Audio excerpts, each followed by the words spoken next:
Hello everybody, here it is, 11:45, still Wednesday. I've been got the car up in the air again. That windshield fit, so that was a freaking load off my mind. Been grinding.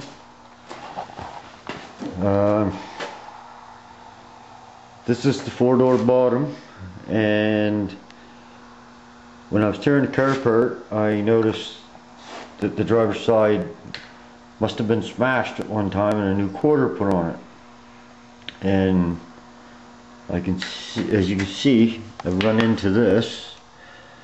There's body fill there. It is not rusted, it's banged in. So I don't know what I'm going to do there yet, but it's all, I think, straight where it's got to be welded on. Might have to level that up a little, I'm not sure. I cut this wheel well out, which I will neaten up later, because I do got to get in through there once the car's back down to weld in this right here, the quarter, which I am going to weld in for now, just to get the structure of the car back, and then when I get everything fitting and the bottom done, the floor done in there, I'll paint it and the subframe back on. So she is a rolling chassis. I don't know what I'm going to do with the quarter panel, but I may change them, I'm not sure. Just depends on what shape they're in when I'm done. Working on trimming that metal off there now. Got these welds all cleaned up along there and there and there and there, and other spots back there, over there, and just going to start on the other side. But I burnt my little 7-amp grinder up.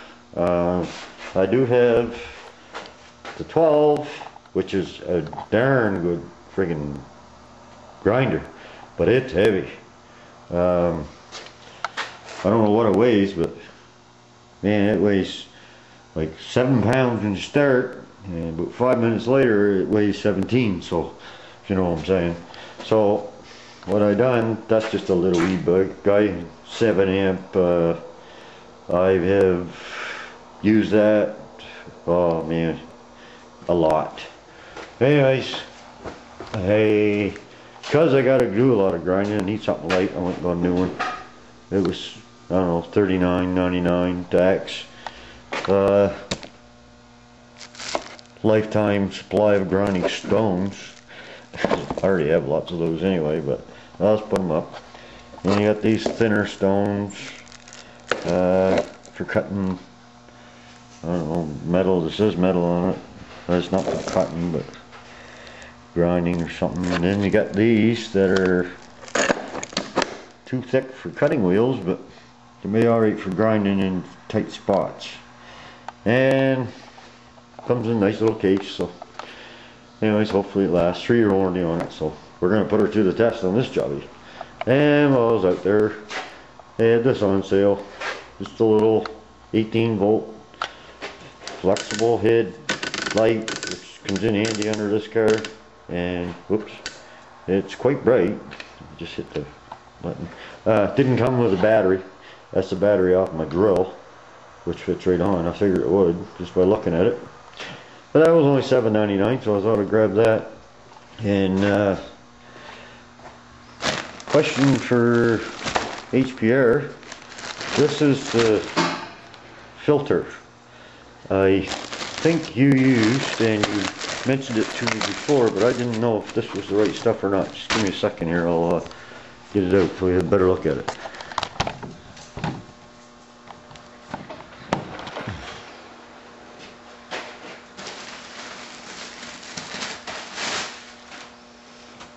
It's 30 by 62, or yeah, 30 by 62 inches, and it is thin. I think this is the stuff you used in your room there for your fans. And well, I picked up this one because this is the only one they had. It's on clearance for $1.99, so I grabbed it. You know, use it for something anyway. So if this isn't the right one, but that's all they had out there. So I'll keep checking. If they got more, I'll grab more. If that's it, I think that's it. So, anyways, process has slowed down, as we all knew. I haven't even started grinding on that side yet, and I'm gonna have to start using my weld through primer on all these spots, which I have somewhere here in this conglomerate mess. Forget where I put it, but there it is. Actually, to be honest with you, I've never used weld through primer, so I don't know if this is good, bad, whatever. All I know, it says Norton. Norton is usually a good product, so usually what I do is weld it and then spray some paint on it or something, and just set up there. That's not working. Pull the legs out, it shakes this thing like crazy. Yeah, usually I weld it, and then if I can spray some paint or whatever in around where I weld it, I do. I've used ordinary primer on the welds after I weld it, and then I usually go back in and undercoat it. And I haven't had too much trouble, but like I said, I'm going to try to do this car right and get all the stuff done the proper way. And it's a long, dragged out process. But anyways, I've probably got 4 hours more of grinding and putting the primer on before I let this thing down again. So this will be the last update for today, and hopefully tomorrow I be able to start tacking this together. I can't get my welder until Saturday, and by then the car's going to be outside, so I don't know how that's going to turn out. So my brother has a great big Miller-Matic welder. I think it's a 235. He has gas, so I'm going to see if I can borrow that from him or something, just so I can weld this in, get her tacked in. So she's got some rigidity to it, so she's solid. And maybe Saturday the other guy can come and fix up the rest, or if his welder works out all right, I'll just keep going. I'd sooner do it myself, to be honest with you. That way I can say I did it my way, you know. You get more satisfaction out of that in the end. So we'll see how that welder goes. I just got to get it up here. It's a little overkill, but he needed it for welding. He lifted houses and stuff, and he needed to weld beams and stuff together, so he needed a really hefty one. But he does have gas. I'll pay him for the gas. That's no problem. I got the hook up here, so that's no problem. It's 220 hookup, so I've got two of those, so I'm good there.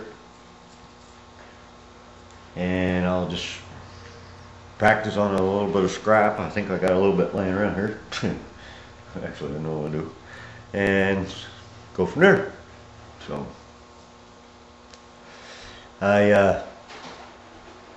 glad to see HPR back up and running. Really enjoy your videos, man. Just wait for them every night. It's just better than a TV show to me. I really enjoyed them. So yeah, you wait till them doggies start running around. Holy God, man, you're gonna be gone to the dogs. Anyways, I'm gonna let you go here. Like I said, it's the only update today. It's all boring shit now. Just grind, and get everything all hammered out, and so it's flat again. Because I don't know if this happens when people change panels or not, but I got them going kind of wavy. Let's give you a quick shot so you know what I mean. I couldn't get them off any straighter. I tried. So you sit in here like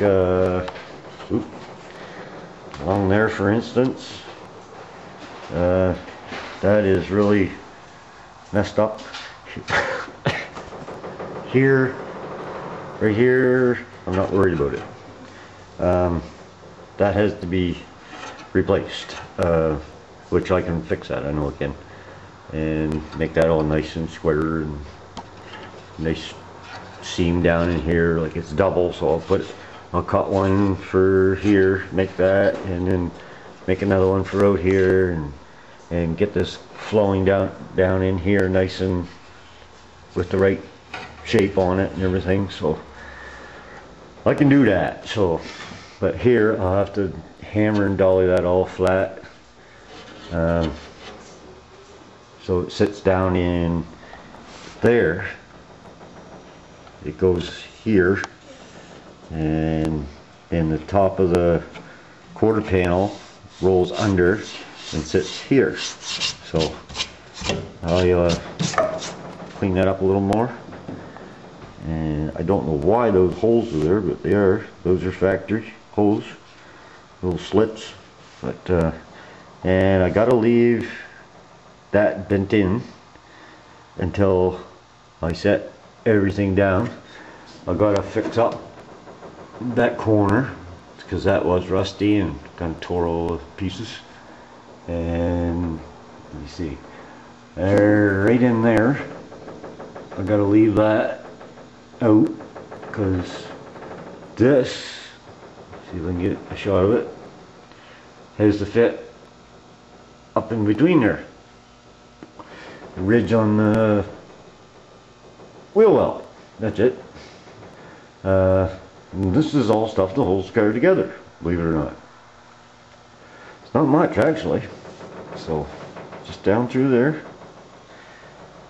start to get a shot of this stuff. Actually, the other side might be better. You'll see that there it goes on the inside of that panel and up along there, which I got to figure out which one I'm going to be welding through, and I'm going to drill 5/16, 3/16 holes in it. I'm not sure, I never measured them yet. Whatever the bit is there for spot welds, and them ones I won't have to, but that one there needs replaced, but I'm not going to replace it until everything's down in place. I got enough good metal that I can still get it attached. So anyways, that's where we're at with the the 4-door, 2-door swap. Trying to make as many videos on this again in case somebody else wants to go nuts and try it. I don't know. I'm sure there's other cars that you can do this with. Just I happen to be the ones crazy enough to try it. But like I said, in the end, I hope to have a good car. Wheel wells, don't know there yet. Like I said, the inside ones are still workable, so I can fix those. But that outside one, I have to leave enough of this ridge, which I can work after I get the car on its side, and then I'll be able to see what I can fit in there. Somebody mentioned utility trailer fenders. Well, might be. I don't know yet. I'm wide open for suggestions on that one. Half thinking of buying the ones for the 74 generation, the 3rd generation Novas, and making them fit, but we'll see, because that's down the road. So anyways, I'm going to let you go here. Just a quick little update, and you guys take care, and thanks for watching. Talk to you later. Bye.